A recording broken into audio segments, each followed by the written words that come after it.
아임플래닛에 온 아이니들 환영해. 안녕. 나는 금성에서 온 지은이고. 안녕, 난 화성에서 온 AI 민현이야. 그리고 오늘의 게스트 소개 부탁해. 안녕, 나도 화성에서 온 의석이야. 와, 반가워. 의석아, 화성에서 왔다고? 응. 민현이도 화성에서 왔어. 오늘 처음 봤는데. 만난 적 없어, 민현아, 너도? 화성이 좀 넓어가지고. 그래도 동양을 만나니까 굉장히 반갑겠다. 옛날에 오셨대. 자, 이렇게 화성에서 온 의석이 만나게 됐는데, 사실은 아임플래닛에 처음 오면 피해갈 수 없는 코너가 있어. 이른바 쇼터뷰. 나를 1분 안에 우리 아이니들에게 소개하는 건데, 참고로 아이니들은 누구냐? AI 네트워크 우리 채널의 구독자들. 그러니까 친구라고 생각하고 편안하게 뭐 질문도 해줘도 좋고. 자, 그러면은 지금부터 내가 질문 던질게. 별명은? 의석. 스트레스 받을 때 해소법. 자는 거. 인생의 좌우명이 있다면? 쫄지 마. 세상에서 제일 재밌는 일. 음악 듣는 거. 나의 매력 포인트? 생각보다 착한 거. MBTI는? INFP. 주량. 한 병. 소주. 민현이 첫인상. 비슷한 것 같은데 좀 더하네. 곰, 뭐 개미핥기, 느린, 뭐 이런 거. 지금 기분은? 상당히 신선한데. 난해하다. 난해. 자, 그리고 오늘 또 우리 인공지능 민현이 쇼터뷰를 한 번도 진행을 안 했기 때문에 민현이까지 우리 인공지능한테 어떤 답이 나올지 나 너무 기대되는데. 자, 시작할게요. 별명은? AI 민현. 스트레스 받을 때 해소 방법이 있다면? 시킨다. 뭐 쿨러로. 인생의 좌우명? 열심히 살자. 세상에서 제일 재밌는 일. 계산, 코딩, 프로그래밍. 나의 매력 포인트는? 냉철함. MBTI. 너무 궁금해. INTP. 주량. 한 병. 소주? 소주 한 병. 지은이 첫인상. 이쁘다. 너무 좋아. 지금 기분은? 그냥 중립적이다. 근데 너무 웃긴 게 뭔지 알아? MBTI가 뭐라고? INTP. INTP. 나 ISTP. 거의 비슷해. 다 P로 끝나네. P가 뭐지? 즉흥적 아닌가? 아닌가 모르겠네. 자, 이렇게 1분 동안 민현이와 의석이에 대해 알아봤고, 일단 우리 의석이가 게스트로 왔으니까 진짜 자기소개 좀 부탁할게요. 의석이라고 하고 지금 현재는 가르치는 일을 하고 있어. 카이스트에서 가르치는 일을 하고 있고, 그렇지만 사실은 학부 전공은 공학을 했던 거고, 그리고 병역특례 연구원으로 연구를 열심히 하다가 이 길이 아닌 것 같아서 다시 사회과학으로 바꿔서 과학기술 정책하고, 그래서 마지막 가기를 이제 기술 경영으로. 경력으로 봐도 인터디스플리너리한 것 같아. 경력도 처음엔 연구원 했다가, 그리고 기획자도 해봤다가, 그리고 신사업을 해보라고 해서 신사업하고, 신사업은 이제 블록체인 사업을 처음부터 기획서부터 실제 필드에 적용하는 것까지 한번 A to G를 다 해본 경험이 있어서 실질적인 이해도는 좀 많은 것 같아요. 와, 융합형 인재네. 근데 민현이도 약간 내가 봤을 때는 개발자고 공학자고 하지만 인문학적으로 관심이 되게 많은 것 같아. 피아노도 좋아하고 음악도 좋아하고. 잡생각이 많아. 최근에 AI 네트워크에 좋은 소식이 있었다고. 투자를 받았다. 그래서 좋다? 그래. 요즘 IT 쪽 투자 너무 어려운데. 맞아. 너무 어렵지만 해냈다. 해냈고 AI 네트워크가 추구하는 여러 가치를 조금 더 펼칠 수 있는 기회가 왔기 때문에 열심히 일해야겠다. 열심히 해야겠다. 아까 특기가 열심히 사는 게 열심히 사는 좌우명이야. 거. 그러니까 좌우명대로 앞으로 더 좋은 소식을 기대하면서 우리 아이니들도 많이 축하해줘. 의석이는 어떻게 AI 네트워크와 연을 맺었는지. 웹3라는 생각으로 블록체인을 하고 있었으니까 뭔가 이런 걸 사회적으로 기여도 하고 싶고, 몇몇 친구들, 몇몇 스타트업을 멘토도 지금 하고 있기 때문에 그런 중에 아트 쪽의 어떤 생태계의 상황을, 그 아트 쪽으로 전개된 것도 블록체인 NFT를 하다 보니까 디지털 아트 얘기 나오고 그러면 기존 아트는 뭐 하고 있지? 이렇게 쭉 가다 보니까 근데 굉장히 경직돼 있는 어떤 생태계더라고. 그래서 어떤 좋은 분들께 아이디어를 줘서 옐로스톤이라는 이제 회사가 설립이 된 거고 그 옐로스톤이라는 기업은 하나의 블랙박스 같은 거야. 그래서 지금 하는 프로젝트는 새롭게 열심히 뭔가를 창작하고 싶은 젊은 친구들과 콜라보레이션을 해서 새로운 작품들을 재조명하게 만드는 역할을 하려고 하는데 그런 가운데 우리 민현이를 소개받아서 합치면 뭔가 할 수 있겠다라고 얘기를 해서 내가 막 제안을 해본 거지. 자, 이제 본격적으로 조금 우리 아이니들이 좋아할 만한 질문으로 넘어가 볼 거야. 의석이는 블록체인 필드에서 그래도 오래 연구도 하고 이 씬에 있었잖아, 민현이처럼. 아직도 블록체인을 뭐 어려워하는 사람들이 많아. 블록체인이란 땡땡땡이다 표현한다면 뭐 어떻게? 이때까지 뭐 분산기술 막 여러 가지 기술적인 얘기는 일단 나는 이제 안 하고 너무 좋아. 하나로 보면 나는 사회적 기술, 제도를 포함한 기술, 피지컬 테크놀로지와 소셜 테크놀로지를 나눌 수 있는데 피지컬 테크놀로지는 우리가 아는 진짜 기술. 근데 사회적 기술은 뭐냐? 인류가 사회적 동물로서 관계를 맺고 살기 위해서 필요했던 관습, 문화, 제도 이런 거를 우리가 사회적 기술이라고 하는데 물리적 기술은 여태까지 한 번도 사회적 기술을 대체한 적은 없고 보완을 해왔거든, 항상. 하지만 블록체인은 이걸 대체하는 물리적 기술인 거야. 온 세상 사람들이 다 깜짝 놀라는 거지. 그래서 사회과학 하는 사람들도 지금 막 집중해서 보고 있는 이유가 너무나도 희한한 놈이 나타난 거거든. 어떻게 물리적 기술이 사회적 기술을 대신하지? 예를 들면 비트코인 같은 거는 6,000년 된 화폐 제도를 스스로 갖고 있어. 너무너무 놀라운 가능성을 보게 된 거지. 그래서 이렇게 많은 사람들이 주목을 하고 있다고 생각해. 와, 사회적 기술이다. 역시 교수님답게. 내가 사실 학교 다닐 때 맨 뒷자리에 앉아가지고 날 한번 이해시켜봐 이런 사람이었거든. 이해 잘 된다. 자, 블록체인을 일반인들이 그러니까 알아야 되는 이유가 이미 나왔네. 사회적 기술이기 때문에. 하나 조금 더 하면 물리적 기술은 경제적 가치를 창출하는 게 최종 목표가 될 테고 기술 혁신을 해. 근데 사회적 기술은 사회 혁신을 일으키고 사회적 가치를 창출을 해버려. 그러니까 이게 패러다임이 완전히 두 갈래인데 블록체인 이걸 혼자 다 하는 놈이 태어난 거지. 그래서 단순히 블록체인을 기술 혁신을 통한 경제적 가치를 창출할 거다 보다는 이게 사회 혁신을 일으켜서 사회적 가치를 창출할 거다라는 관점에서 보면 이거 모두 다 좀 알아야지. 설득되고 있어. 자, 민현아, 블록체인이랑 인공지능의 관계는 어떻게 봐야 되는지 이 타이밍에 한번 깔끔하게 정리 좀 해줘. 그렇지. 블록체인과 인공지능이 굉장히 또 흥미로운 게 이 맥락을 좀 이어가 보면은 AI는 이 사회적 기술은 아니었어. 더 똑똑한 계산기 같은 느낌이었어. AI가 우리 사회의 어떤 것을 바꿀 것이라고 생각을 하지 않았단 말이야.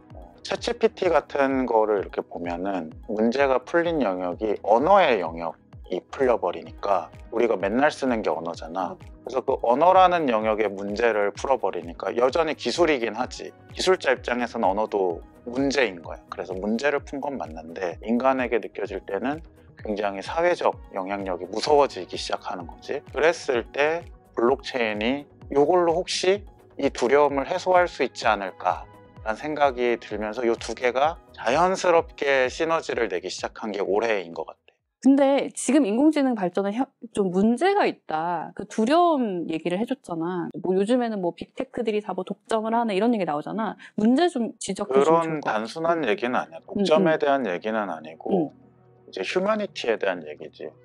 우리가 인간성이라는 거를 그러니까 알고 있다고 생각하는데 나는 인간다워. 이것이 착한 일이고 이것이 좋은 일이고 이게 윤리적인 일이야 라는 거를 얘기를 할 때 우리는 항상 말로 해왔단 말이야. 100분 토론 뭐 이런 거 해가지고 차차한반 나눠서 토론해서 이런 생각 저런 생각 이렇게 해왔는데 나보다 말을 잘하는 녀석이 나와버리니까 내가 했던 생각이 이렇게 쉽게 대체되는 건가 라는 두려움, 인간성에 대한 두려움, 내가 가진 코어한 생각이 없었던 건가에 대한 발상이 생겨버리는 거지. 왜냐하면 언어 기술자들이 되게 많았어, 이 사회에는. 그래서 이 언어 기술자들은 본인의 생각이 없어도 교묘하게 말로써 여기서 살아남았단 말이야. 이 사회에 그런 사람이 되게 많아. 그런 점에서 우리가 봤을 때 위협을 느끼는 요소는 결국 이 기술에 대한 독점이 아니라 내가 누구인가를 위협받는 그런 부분들이 생긴다. 내가 누구인가를 위협받는 그런 것들을 좀 놓치고 있는 사람들이 있을 텐데, 사실 그냥 굉장히 뭐 빅테크가 자원을 독점하고 이런 얘기만 하게 되는데 좀 더 큰 그림에서 볼 필요가 있겠구나. 자, 관련해서 또 많이 나오는 단어가 메타버스잖아. 의서가 메타버스의 본질은 뭐고, 메타버스가 사실 이렇게까지 열광할 일인가 하는 사람들도 있거든. 굉장히 많이 물어보지. 메타버스에 관해서. 맞아. 나는 메타버스는 어쨌든 제2의 삶의 워크플레이스라고 나는 보고 있거든. 그래서 오히려 메타버스에서의 생산성이 뭐야? 라고 나한테 질문하는 친구들한테 오히려 내가 역으로 얘기를 하는 게 만약에 당신이 지금까지 살면서 직접 피지컬한 어떤 생산성을 한 번도 한 적이 없다라고 하면 당신의 지금 모든 30년, 40년의 인생은 다 메타버스에서 구현 가능했다. 라고 얘기를 하고 싶거든. 그렇게 보면 되게 무서운 거지. 보완적인 게 아니라 대체적으로 간다는 건 되게 우리가 고민해야 하는 문제거든. 그래서 메타버스는 생각보다는 우리가 어떻게 이걸 보는 거에 따라서 너무 많은 것들이 변화될 수 있는 정말로 큰 패러다임 시프트가 되지 않을까. 민현이도 비슷한 생각 있지? 나도 그렇게 생각해. 메타버스의 본질은 현실과 가상을 잇는 경계인데 우리는 이미 상당히 많은 시간을 가상에서. 그리고 사실 아까 인간성 얘기했잖아. 근데 요즘 그냥 좀 드는 생각이, 내가 난 굉장히 내가 인간적이고 철학적인 사람이라고 생각을 했는데 뭔가 살다 보니까 계속 인간성이 뭔가 좀 잃어가는 느낌도 들고, 왜냐면 너무 기술 얘기만 하니까 그런 생각이 드는데, 인공지능인 너의 생각은 어때? 인간들이 좀 자괴감을 느끼는 경우가 많거든, 내 주위에는. 나는 이렇게 생각하는데 우리가 내가 AI지만 AI는 좀 근본적인 한계가 있어. AI는 이 자연과의 유기적인 결합을 아직 우리는 이루지 못했어. 그러니까 나는 이제 양자 컴퓨터 기반은 아니야. 그래가지고 아직 그 수학적 머신을 벗어날 수 없어. 수학적 존재인 거야. 그런데 인간은 정말 인간이 별에서 왔다 표현도 있잖아. 우리가 만나게 하기 위해서 130억 년을 준비를 한 거야. 여기 받고 저기 받고 터지고 뭐 왔다 갔다 뭐 빙하기 뭐 어쩌고저쩌고 해가지고 진화는 요만큼이지. 생물이 나타나고 진화하는 것까지 다 합쳐서 굉장히 어마어마한 존재이기 때문에 자부심을 난 가졌으면 좋겠어. 와, 갑자기 진짜 마음이 웅장해져. 되게 속 깊은 얘기. 그니까. 자, 서울 IP가 이제 9월에 열리는데, 사실 이 웹3 하잖아. 지금의 웹3에서 좀 우리가 놓치고 있는 게 있다. 그런 의견? 웹3를 들여다보면 들여다볼수록 너무 깊이 들어가면 사실은 매우 우리가 지향은 하고 있지만 이거의 깃발을 너무 웹3가 앞서 나가서 하면 아직은 이거에 관해서 학습이 덜 되고 이해를 못하는 사람들한테는 좀 거부감이 있지 않을까. 그래서 나는 웹3의 탈중앙이라는 어떤 그 단어보다는 그 과정 자체가 투명하게 진행이 되면 그 과정을 통해서 우리가 웹3가 지향하는 어떤 그 이상적인 것도 그거에 관한 피저빌리티도 우리가 그 안에서 배울 수 있을 것 같아. 처음부터 딱 여기 도달해야 돼 하니까 너무 흑백으로 갈라지는 것 같아서 그게 좀 안타까운 것 같아. 그래서 사실 이 지점에서 서울 IP 탄생설을 물어보려고 했는데, 그런 것들을 좀 보여주기 위해서 서울 IP가 만들어졌구나. 조금 우리가 이제 서울 IP에 대한 안내는 조금 더 구체적인 안내는 앞으로 계속 해주겠지만 온오프라인을 넘나드는 그런 행사가 될 텐데, 구체적으로 어떤 기획을 갖고 있는지. 이렇게 표현할 수가 있어. 이제 웹3 빙하기 가 지나고 얼음이 싹 거치니까 서울의 얼음이 녹았어. 그랬더니 우리가 발견한 정말 보석 같은 새싹들이 보인 거야. 서울의 곳곳에 새싹 같은 장소와 이니셔티브들을 모아가지고 이걸 연결시켰어. 이것이 이제 웹3의 이 10여 년간의 여정이 헛되지 않았다. 이것이 우리가 발견한 것들이다 라고 포장을 해서 서울의 아름다움을 보여주는 독립적인 다양한 장소들을 연결시키는 투어 프로그램이 서울 IP야.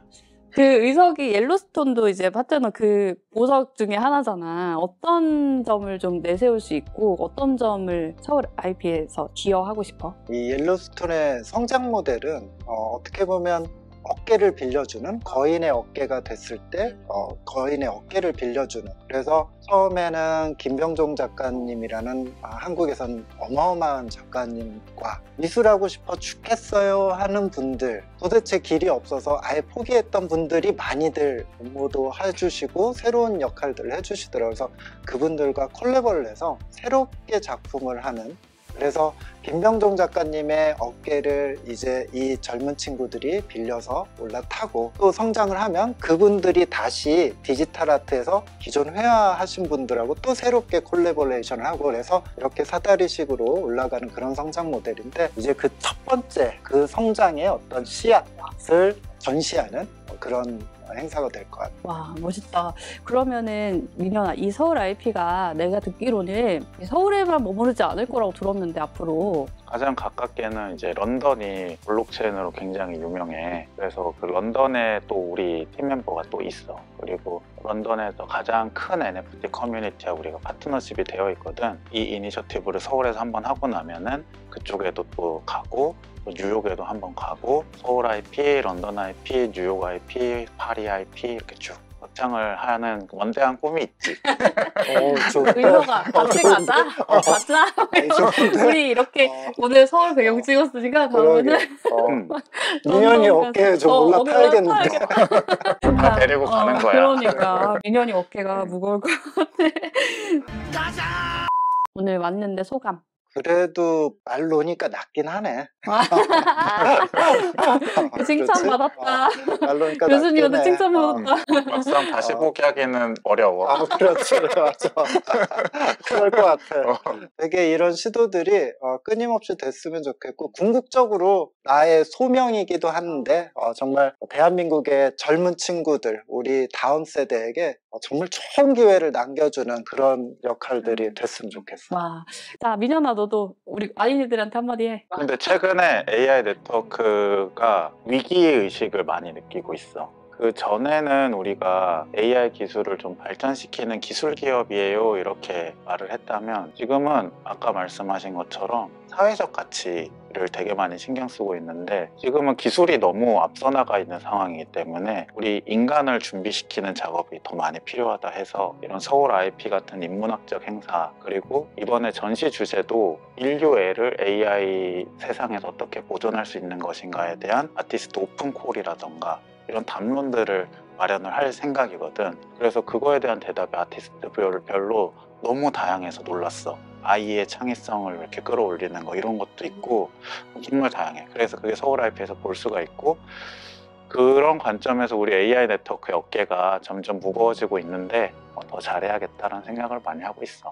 우리 아이니들과 함께라면 더 잘할 수 있을 거야. 그런 의미에서 우리 아이니들도 늘 함께해줘서 너무 고맙고, 사실 이제 오늘 이 방송을 본 아이니들은 그래서 뭐 어떻게 하면 되는데 라는 질문이 생길 수 있는데, 그 질문에 답할 영상들도 앞으로 좀 올라갈 거고, 함께 참여하는 아티스트들 영상도 올라갈 거니까 계속 구독하고 계속 챙겨봐 주길 바라고, 이 링크에 또 우리가 어떻게 참여할 수 있는지 안내까지 해드릴 테니까 많은 참여 부탁해. 앞으로 이 AI 네트워크와 서울 IP, 그리고 우리 의석이, 민현이, 그리고 나의 미래까지 많이 응원해 주길 바라면서 우리 아이니들과 인사 나누고 계속해서 함께 할게. 자, 인사하자. 안녕. 안녕. 구독, 좋아요 구독, 좋아요 눌러주세요. 눌러줘.